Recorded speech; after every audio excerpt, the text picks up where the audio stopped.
Hey everybody, Nick Olson, Chupacabra Offroad. Behind me is the speed, well, most of it. We are scrambling to get ready for a quick little Baja ride this weekend with our buddy Fred. And there's gonna be a two-part video series, basically. First part, we wanna talk about a full prep that we did. That's the purpose of this video.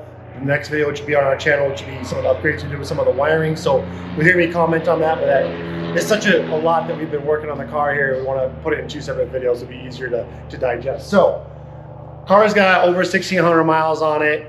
Probably been driven about as hard as most all the other cars that exist because we go to the dunes, we go to Baja, go to San Paulo, out here in Arizona. So we think we kind of put a big stress on almost all elements of the car. So we had a lot of prep to do just to double check and see what we found. Robbie Gordon said, hey, you drive it like a race car, you need to prep it like a race car. And a lot of you guys probably want to know, after it's been driven this hard for this many miles, what did we find? So let's get into it.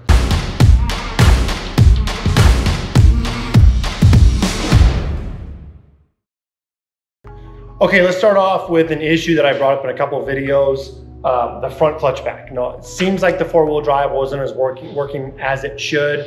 Robbie Gordon reached out, sent me a new clutch pack, which we installed. It was a bit of a bear. We had to remove some of the silicone and add some more to it. We didn't get much video of it, but basically it's inside of the front differential.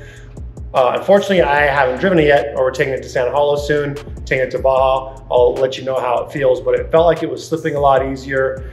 It wasn't pulling as hard as it needed to, and really the real test is gonna be on the rock. So we'll follow up with how it works, but it's something that I thought was an issue. I think it's been an issue for a while. I felt it slip and get worse, so they sent us a fresh one. We installed it. It was easier than us having to take the car out to Havasu to have them install it, so we did that. Moving on, we did another video. It's on the YouTube channel already. Clutch tuning, go ahead and check that out. We basically installed a few parts to optimize the performance as well as increase the longevity. The belt was looking good. That video is already on the channel. Go ahead and check that out if you want. Next, suspension. So, you know, for years before this car came out, I was so stoked that we've got a car. The suspension is my favorite part of this car. The boxed A-arms, it's got full heims and all that. I was the first guy to make fun of ball joints. Well, the ball joints on some of these other cars seem to last longer than the heims on the Speed. So we had a couple of issues with the upper heim on the upper A-arm. We replaced a few of them. One completely broke, but I guess it was installed backwards. So we decided to take the suspension apart and get it repowder coated. It looks pretty now. We got it matte black, and of course we had to do the upper arms in teal just to match the look of Chupacabra as always. But we bought a complete kit from Speed. The downside of these heims is that they're not very high quality, we learned, and there's no other option to replace them. Originally, we reached out to FK to see if we can get some high performance, high quality replacements. Well, the misalignment spacer up top here is one thing, but how much the heim articulates was a problem for an off-the-shelf JMX heim from FK. So that was gonna limit steering angle, something that there's no replacement for it this time, so we just went with this Speed kit, which came with a lot of extra hardware, so now we have some extra heims. Pulling apart the suspension, the upper heims, the lower heims had a little bit of play in them. In the rear, there's a little bit of play too. The rear probably could have lasted another 1,000 miles, I feel like, but where we noticed some issue were this little, if you want to bring the camera over here, there's a little link here that connects the sway bar. These use incredibly cheap links, and the one on this side was really bad. On the other side, it wasn't as bad, but these wore out exceptionally fast. Here you can see we've got the new hardware, which we install. You have to press it out. So it's a bit of a pain, and you know, for me, having to do this type of prep work, my guy who's filming here, Jacob, did most all the prep work. He deserves all the credit, but this is pretty excessive for your average side-by-side owner. We've done this with a race car. This is something that in a race car, a lot of guys will prep every 500 miles, replace along with the bolts just to be safe. But it was a bit of a pain to say the least. And like I said, this in the rear wasn't that big of a deal. The fronts had a little bit of slop and play. We've talked to Speed about this a couple times. They said they all have some level of play in the front and they just deal with it, but I want to get this car nice and tight. So I'm hoping to report back with a nice, quiet, tidy car now that everything's been prepped with the suspension. Okay, so we had the whole car apart. As you can see, we wanted to check basically everything. So we decided to check the power steering. The power steering fluid looked a little bit low. You know, sometimes there's a little bit of a whine to it. I'm still having issues with the feedback. The electric assist part that Speed had developed still isn't available. So a lot of people have been commenting online, hey, maybe you can try to bleed it. So we did try to bleed it, which basically requires getting the front end up, going back and forth with a 19 millimeter until air comes out. We did that, we topped off the fluid. So I'm very curious to see if it, I can have any whining or feel if it helps at all with the feedback. We'll report with that on a later video. Next on the list, basic stuff. We've greased the wheel bearings. So greased these a couple times. It's something that you probably should check every 500 to 700 miles.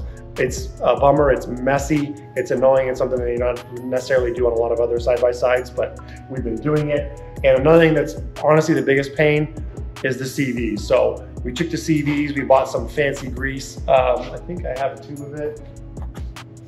We bought this stuff from our local off-road shop, which is called Fodrils. It's 42 bucks for this tube. And basically, you want to squirt in each corner, inner and outer of the CVs. Three of these four of these axles on this car have been replaced. Only one has still been stocked, the driver's side front. So we went and lubed those up. It's just a mess with that stuff and getting the gun and loading it all up, but we got that dialed. So, like I said, crossing our T's, dotting our I's. We pulled the bed, we checked all the hose clamps, went through everything, warmed the car up, checked the fluids, topped off a little bit of water. It was a tiny bit low. We charged the battery, threw in a fresh air filter. Like I said, the clutching is already dialed. We're double checking ride height. We're gonna raise the rear a little bit. The shocks look really good. No issues with those. So looking at my notes here, the wheel bearings, like I said, that's something. The suspension heims do need to be replaced. You're probably gonna have some wobble in them. They do recommend the upper heims, like a 500 to 700 mile wear part, which is a bummer, to be honest.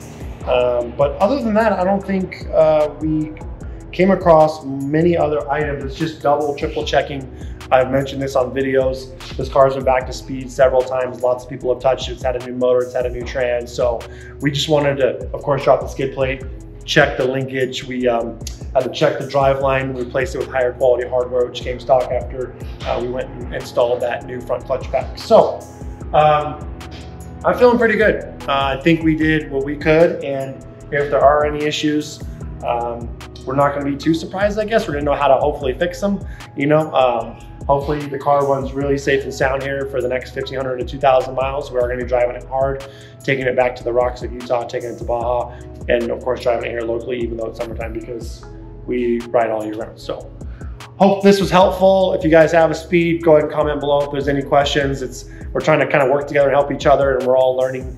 And this is what we've covered so far, but excited to get back in it and check out the next video we're about to shoot now, which is going to be some of the electric upgrades we did to it with some new parts. So thanks for watching. If you guys like the content, like and subscribe. We'll see you on the next one.